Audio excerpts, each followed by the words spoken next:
à propos de quoi je ne sais plus. Son ami, il insulte son ami et il va jusqu'à vouloir la frapper, n'est-ce pas? Et puis elle pousse un cri, elle fond en larmes. Il la prend dans ses bras et dit « N'aie pas peur, je suis là ». C'est un mot d'homme d'esprit. C'est pas le mot d'un homme cruel. Mais ce mot qui a fait fortune a valu à Lucien Guitry de passer pour un être très dur, et c'était pas le cas. Il y a des mots de Sacha aussi qui ont créé des malentendus terribles entre le public et lui. Des mots qu'on a dit de Sacha qu'il était très orgueilleux, par exemple. Je ne connais pas un homme moins orgueilleux que Sacha. Un jour, je lui dis, vous devriez écrire une pièce pour un grand comique que j'adore, qui est Groc, une pièce pour Groc, pour vous et pour moi. Il me fait cette réponse qui n'est pas la réponse d'un homme orgueilleux. Il me dit, eh bien, merci, me faire écraser entre ces deux monuments. C'est pas un homme orgueilleux qui a dit cela. Voilà, il y a des légendes comme ça. Est-ce que vous êtes méchant? Ou plus précisément, est-ce qu'il y a des types de gens qui excitent la méchanceté chez vous? Je me mets volontiers en colère, mais c'est toujours pour une raison. Et la colère, des fois, m'a conduit une fois au tribunal de la Seine, sur le banc d'infamie. Ça m'a valu 8 jours de prison. Mais comme c'était pendant l'occupation, c'est aujourd'hui un titre de gloire, évidemment. Contre qui vous étiez mis en colère comme ça? Contre un imbécile qui m'avait traité, je ne peux même pas répéter le propos, tellement il est injurieux. Et je peux le répéter? Bien sûr. Il m'avait traité de sale enculé. La prochaine fois, vous préviendrez. Il y avait des dames, alors ça m'a blessé dans mon amour-propre. Il n'en faut.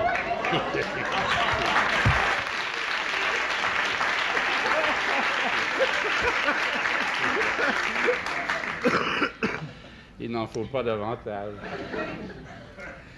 Voilà, alors je lui ai mis des marrons dans la gueule, et puis il s'est alité, et puis voilà, le président qui jugeait cette affaire s'appelait Trouillard.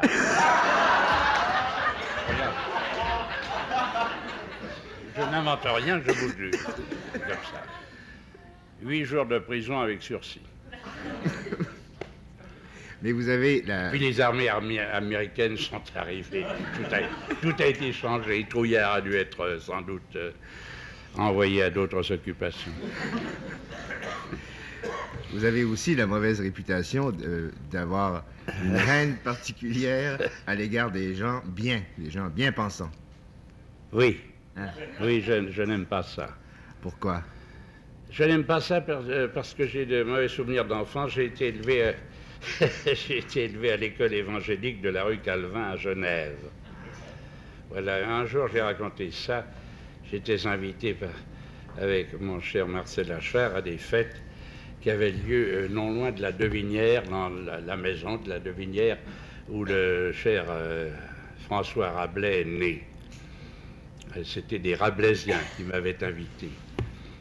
Et alors, on avait donné la parole à l'Académie française, d'abord, avant moi, naturellement, il y a toujours des préférences.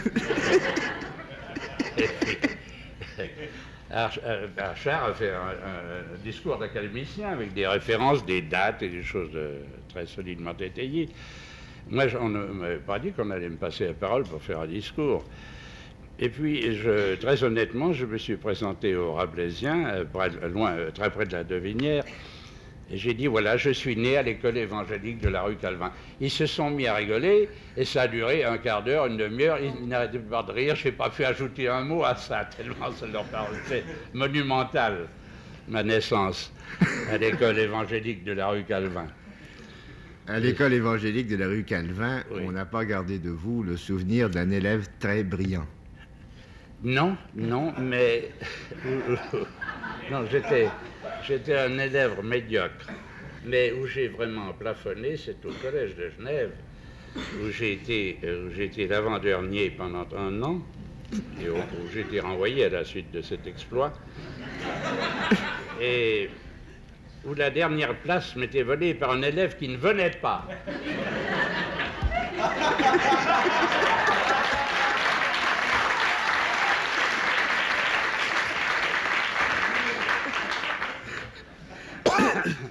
Cette justice a été réparée du reste. J'ai eu la chance d'avoir été invité au 400e anniversaire de la fondation du collège. Il y avait là des collégiens qui étaient venus, parce qu'on est très attaché au collège de Genève, qui est une vieille institution. Et des collégiens étaient venus même de Chine. J'avais près de moi des collégiens qui avaient 86 ans, qui avaient tenu à assister à cela. Alors j'ai harangué ces 2000 anciens élèves du collège et leur dit, voilà, je suis victime d'une injustice et j'en souffre depuis maintenant une 50aine d'années. J'étais le dernier de la classe, j'avais les plus mauvaises notes et on m'a donné la 32e place sur 33 parce qu'il y a un élève qui ne venait pas, qui m'a volé la dernière place. Est-ce que j'ai le droit de dire que je suis le dernier de la classe? Et d'une voix unanime, ces 2000 élèves m'ont dit, Michel, tu as le droit. Alors depuis ce jour-là, j'ai été le dernier de la classe. Et ce qui m'a valu l'amitié du cher professeur Coponnet qui a fait des miracles pour me garder auprès de lui parce qu'il tenait à m'avoir dans sa classe. J'étais un cancre peu ordinaire. J'étais pas un imbécile, j'étais pas un idiot. Et alors, pour amuser la classe, il me posait des questions le samedi, quand la classe s'était bien conduite dans la semaine, et j'exerçais une influence sur les élèves qui, pour m'avoir le samedi, pour entendre le professeur me poser des questions et surtout pour m'entendre y répondre. Alors les élèves se conduisaient bien. Et le samedi, le professeur me posait des questions sur n'importe quel sujet, sur l'histoire, sur la géographie, sur l'arithmétique. Et je répondais brillamment des imbécilités qui...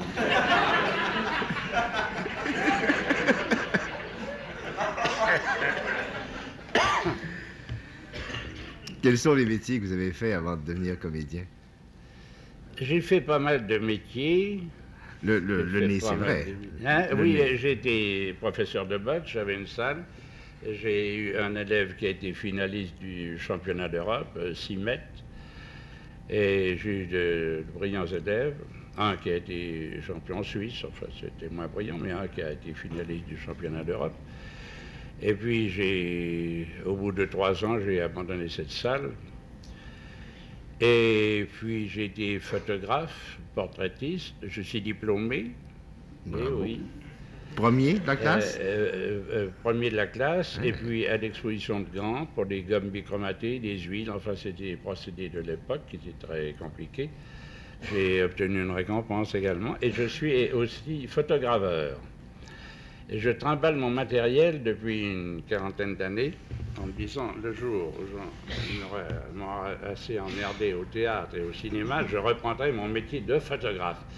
Ce qui a été excellent pour moi parce que ça m'a donné beaucoup d'autorité. Je disais souvent aux gens de cinéma qui m'employaient, vous savez, je n'ai pas besoin de vous.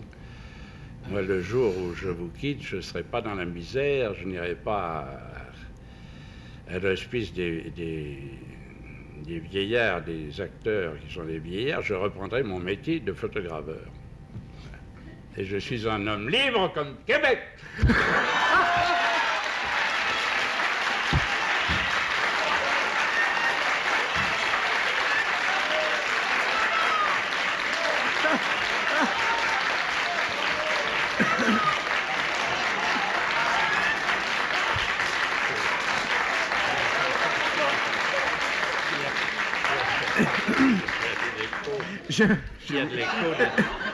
Je vous signale que de la part des Françaises, ça commence à devenir un tic.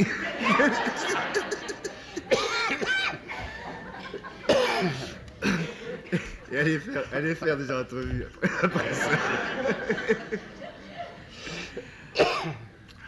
On raconte que... Je m'en excuse auprès de la chère Margaret,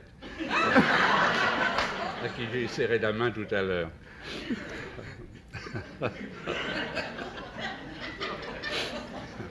Continuez.